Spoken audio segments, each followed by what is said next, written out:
প্রথমেই কালিজিরা ভর্তার জন্য আমি শুকনো মরিচ টেলে নেব। শুকনো মরিচগুলো দিয়ে দিচ্ছি। তারপর দিয়ে দেব পেঁয়াজ, আমি স্লাইস করে কেটে নিয়েছি, এগুলোও টেলে নিতে হবে। তারপর দিয়ে দেব রসুন। এখন এগুলো আমি সব টেলে নেব। একটু পোড়া পোড়া ভাব যখন হয়ে আসবে, বেশি করবো না, ব্রাউন কালার হয়ে আসলে তখন এগুলো নামিয়ে ফেলতে হবে। আর এখানে কোনো প্রকার তেল ইউজ করব না, তেল ছাড়াই এগুলো শুকনো শুকনো করে টেলে নিতে হবে। এই তো প্রায় অনেকটাই ভাজা ভাজা হয়ে আসছে। আমি আরেকটু ভেজে নিব, না হয় রসুন থেকে কিন্তু কাঁচা গন্ধ আসবে। হ্যাঁ, রসুনগুলো খুব ভালো করে টেলে নিতে হবে। এই তো আমার একদম ভাজা ভাজা করে ভেজে নেওয়া শেষ। কালারটা দেখেই হয়তো বা বুঝে গেছেন কেমন করে ভেজে নিতে হবে। সবগুলো ভেজে নেওয়া শেষ। এখন এটা একটা বাটিতে আমি উঠিয়ে নেব। এই তো একটা বাটিতে উঠিয়ে নিলাম। এখন ভেজে নিতে হবে কালো জিরা। আমি এখানে কালো জিরা ধুয়ে পরিষ্কার করে নিয়েছি, আর খুব ভালো করে ধুয়ে নিতে হবে এবং বেছে নিতে হবে। এখানে কিন্তু পাথর থাকে। হ্যাঁ, তো আমার এটা ফ্রেশ ছিল, জাস্ট একটু বেছে তারপর আমি ধুয়ে নিয়েছি। ধুয়ে একটা ছাঁকনিতে পানিগুলো ঝরিয়ে নিতে হবে।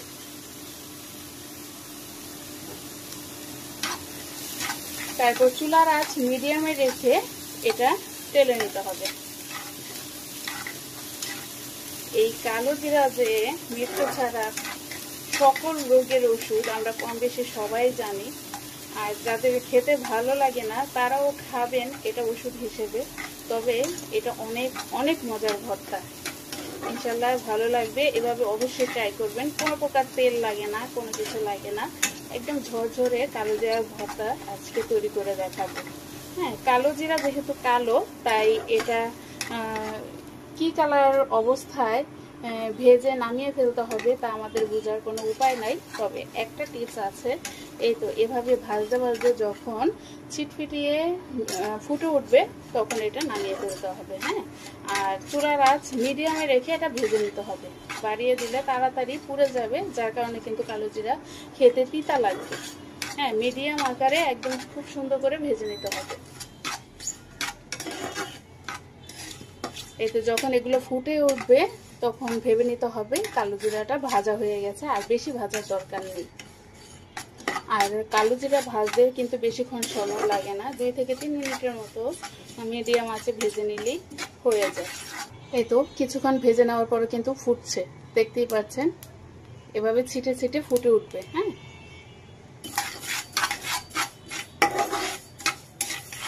তো সেই পর্যায়ে ভেজে নিতে হবে। আমাদের ভেজে নেওয়া শেষ। এখন এটা আমি চুলা থেকে নামিয়ে ফেলবো। আমরা যারা নামাজ পড়ি না, নামাজকে অবহেলা করি, আজকের ভিডিওটি তাদের জন্য। সবাই শেষ পর্যন্ত শুনে যাওয়ার অনুরোধ রইল। কৃষককে প্রশ্ন করা হলো, নামাজ পড়েছেন? কৃষক বলল, আমরা তো চাষা বসা মানুষ, দিনে আনি দিনেই খাই, আমাগো কি নামাজ পড়লে চলবো? নামাজ পড়লে কাজ করম কখন? চাকরিজীবীকে প্রশ্ন করা হলো, আপনি পড়েছেন নামাজ? চাকরিজীবী বলল, আমরা তো চাকরিজীবী মানুষ, পরের চাকরি করি, সময়ের আগে ডিউটিতে যেতে হয়, নয়তো কপালে থাকে বসের চোখ রাঙ্গানি, আমাদের নামাজের সুযোগ কোথায় বলেন? এক ব্যবসায়ীকে প্রশ্ন করা হলো, আপনি নামাজ পড়েছেন? ব্যবসায়িক বলল, আমি তো ব্যবসা করি, মাত্রই দোকানটা খুলেছি, নামাজ তো পড়তেই হবে, এটা তো ভালো কাজ, কিন্তু দোকান রেখে নামাজে গেলে দোকান দেখবে কে বলেন? একটা ছোট ভাইকে প্রশ্ন করা হলো, তুমি কি করছো? সে বলল, আমি একজন ছাত্র, কলেজে পড়ি। তাকে প্রশ্ন করা হলো, নামাজটা পড়েছো তো? ছাত্র ভাই বলল, কি যে বলেন, পড়াশোনার যেই চাপ, নামাজ পড়ার সময় কই, তাছাড়া কাপড়টাও পাক পবিত্র নাই, কেমনি কি করি বলেন? এইভাবেই কিছু মানুষ নানা রকমের অজুহাত দেয়। মহান রবের সবচেয়ে বড় একটি হুকুম মান্য করা থেকে তারা নিজেকে বাঁচিয়ে রাখতে চায়। হঠাৎ একদিন খবর পাওয়া যায় চাষি রহমত আলী আর নেই। অফিসে যাচ্ছিলেন চাকরিজীবী ভাই আনোয়ার সাহেব, সময় মতো পৌঁছাতে চেয়েছিলেন, সময় তাকে সহায়তা করেনি। হঠাৎ একটি কঠিন অ্যাক্সিডেন্টে পঙ্গু হয়ে হাসপাতালে বেড়ে গেল নতুন একজন পেশেন্টের। পঙ্গু অবস্থায় কাটে আনোয়ার সাহেবের বাকি জীবন। ব্যবসায়ী মহাজন সাহেব দোকান দোকান করেই যার কাটতো সারা বেলা। ব্যবসার হিসাব কিতাব মিলাতে গিয়ে হঠাৎ করে একদিন দুপুর বেলা বুকের বাঁ পাশে উঠে গেল প্রচন্ড ব্যথা। নামাজ পড়ার সময় ছিল না যেই লোকটির, আল্লাহকে দেওয়ার মতো সময় কখনো হয়ে ওঠেনি। হ্যাঁ, তিনি হসপিটালে নেওয়ার আগে চলে গেলেন ওপারে। আর হে, ওই যে যুবক ছাত্র ভাইটি, নামাজে যার ছিল চির গাফলতি, অল্প বয়সে ক্যান্সারে সেও চলে গেলেন একদিন। বড় আশা ছিল তার জীবনকে নিজের মতো করে সাজাবে। জীবনের রং রস গন্ধে মাতাল ছিল তার মন। আল্লাহকে চেনার মতো সময় ছিল না তারও। এখন আমরা কি ভাবছি? আমরা কি সেই চাষি রহমত আলী?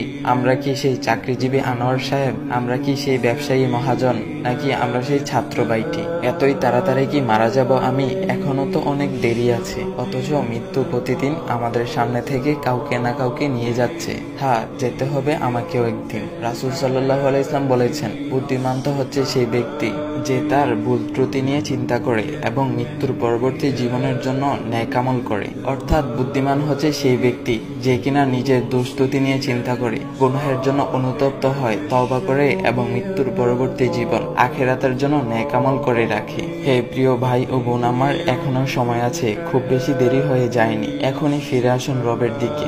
গুরুত্ব সহকারে নামাজ আদায় করুন এবং আল্লাহর হুকুমগুলো যথাযথভাবে পালন করুন। দেখবেন জীবনটা অনেক বেশি সুন্দর হয়ে গিয়েছে। আল্লাহর পক্ষ থেকে সাহায্য আসতেছে, আর জান্নাতের নাজ নিয়ামত সেটা তো আপনার জন্যই অপেক্ষা করতেছে। আল্লাহ তাআলা আমাদের সবাইকে 5 ওয়াক্ত নামাজ পড়তে তৌফিক দান করুক। সবাই বলি আমিন। পানি ছাড়া ঝরঝরে কালো জিরার ভর্তা কিভাবে তৈরি করবেন তার রেসিপিটা শেয়ার করলাম। যদি ভালো লেগে থাকে অবশ্যই কিন্তু লাইক দিতে ভুলবেন না। আর এভাবে প্রতিদিন যদি কালো জিরা খেতে পারেন তাহলে তো কোনো কথাই নাই। অনেক অনেক রোগের ঔষধ হিসেবে এটা খেয়ে নেবেন। এই তো আমার কিন্তু একদম ঝরঝরে ভর্তা রেডি। এটা গরম গরম ভাতের সাথে পরিবেশন করবেন, অনেক অনেক মজার হয়ে থাকে। তো আমি একটা বাটিতে উঠিয়ে নিচ্ছি।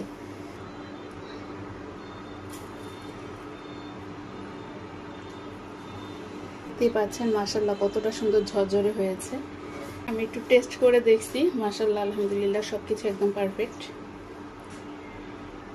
এই তো আমার একদম মজাদার কালো জিরার ভর্তা রেডি।